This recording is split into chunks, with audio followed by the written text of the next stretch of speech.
Tim penyidik Polres Lampung Selatan mengungkap motif pembunuhan pria lansia bernama Rosat, warga Desa Sri Pendowo, Kecamatan Ketapang. Pembunuhan yang dilakukan Kurniawan itu rupanya salah sasaran. Tersangka awalnya berniat membunuh gadis yang juga adalah cucu korban.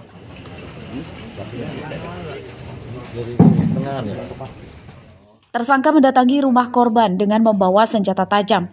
Saat itu, tersangka akan masuk rumah korban melalui jendela kamar cucunya. Nahas kedatangan tersangka diketahui korban yang kemudian mengejarnya.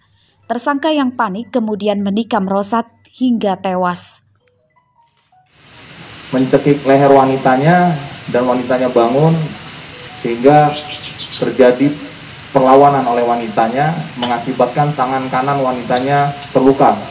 Perbantuan pertolongan melalui cara berteriak, yang kemudian kakek daripada wanita ini terbangun sehingga terjadi perkelahian antara tersangka dan korban meninggal dunia. Tersangka telah merencanakan pembunuhan itu. Ia datang akan menemui gadis yang dicintainya dengan membawa senjata tajam. Iya, Pak, mau ngebunuh, Pak. Mau udah niat ya? Iya, Pak. Mau ngebunuh yang sama si Ica itu? Iya, Pak. Jadi kenapa kok kamu membunuh kakeknya? Kakeknya mergokin, Pak. Jadi kakeknya ngehalangin kamu gitu? Iya, Pak. Pakai apa kamu? Pakai pisau, Pak. Pakai pisau. Kamu tulisnya berapa kali? Di bagian perut, kepala, sama tangan, Pak. Kepala juga? Iya. Pembunuhan terjadi pada hari Rabu pekan lalu. Tersangka babak belur ditangkap warga usai membunuh korban. Polisi menyita barang bukti golok, pakaian korban, dan menjerat tersangka pasal 340 KUHP tentang pembunuhan berencana, ancamannya hukuman mati. Ari Susanto melaporkan dari Lampung Selatan.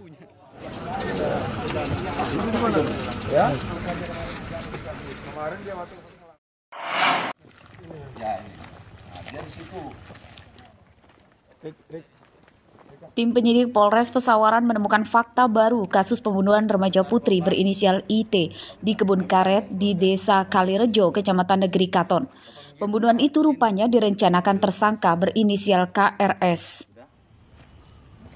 Tergambar saksi. Ini yang megang harusnya. Pembunuhan yang direncanakan terungkap pada rekonstruksi yang digelar pada Sabtu lalu. Tersangka rupanya membawa botol dari rumah yang akan dipakai untuk menganiaya korban. Pembunuhan bermula dari tersangka KRS yang merayu korban untuk menemuinya di kebun karet. KRS kemudian memperkosa dan membunuh IT dengan dianiaya dengan botol.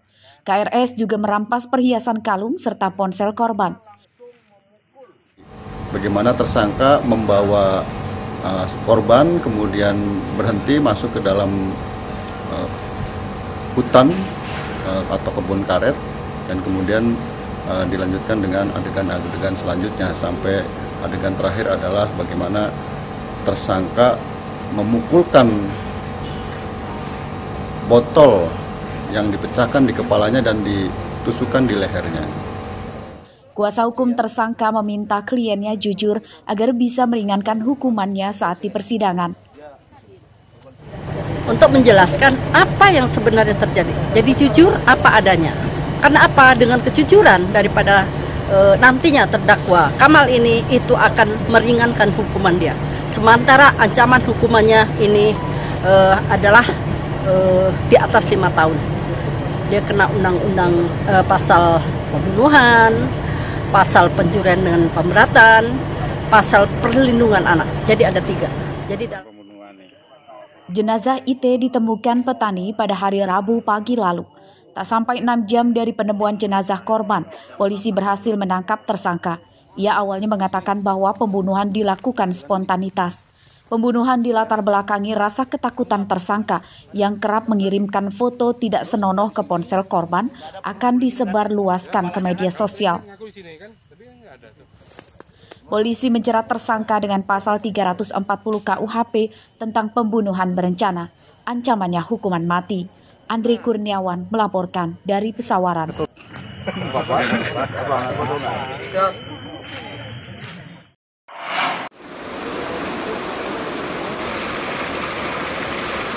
Sebagai upaya menarik investor pertambakan atau budidaya komoditas air payau, Pemda Pesisir Barat menggelar sosialisasi kemudahan perizinan investasi. Perizinan dilakukan pada pengusaha tambak udang di Kecamatan Ngaras dan Bengkunat.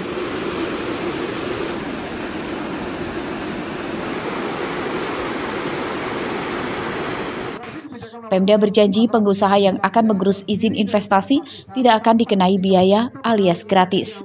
Upaya itu diharap dapat meningkatkan pertumbuhan ekonomi masyarakat setelah terpuruk akibat parahnya pandemi COVID-19.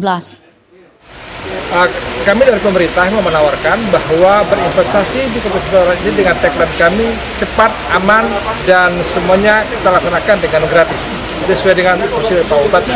Nah, hari ini kami mencoba membuka komunikasi karena bagaimanapun juga antara pemerintah dan pelaku usaha itu harus ada komunikasi dalam rangka kita memaksimalkan layanan dan juga mereka dalam rangka memaksimalkan investasi mereka di Kabupaten Pesisir Barat ini. Saya lihat dari sikap pemerintah sangat support, baik perizinan, perikanan, dan PLN juga sangat support. Harapan kita sebagai paguyuban tentu menjalin keharmonisan, sehingga kita sebagai pelaku budidaya bisa bekerja dengan aman, nyaman, kondusif. Berdasarkan data Pemkab Pesisir Barat, kini telah terdapat 16 pengusaha yang bergerak di bidang budidaya air payau di Kecamatan Ngaras dan Bengkunat. Luas lahan produksinya mencapai 230 hektar dan diklaim bisa menghasilkan udang antara 240 sampai 340 ton per tahun. Rosandi melaporkan dari Pesisir Barat.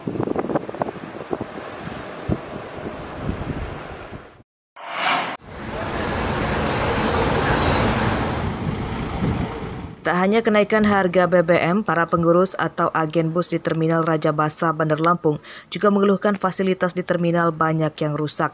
Terminal tak lagi sibuk dampak sepinya penumpang. Mulai dari lokasi bongkar muat penumpang, fasilitas MCK, ruang tunggu penumpang dan gedung terminal banyak yang rusak.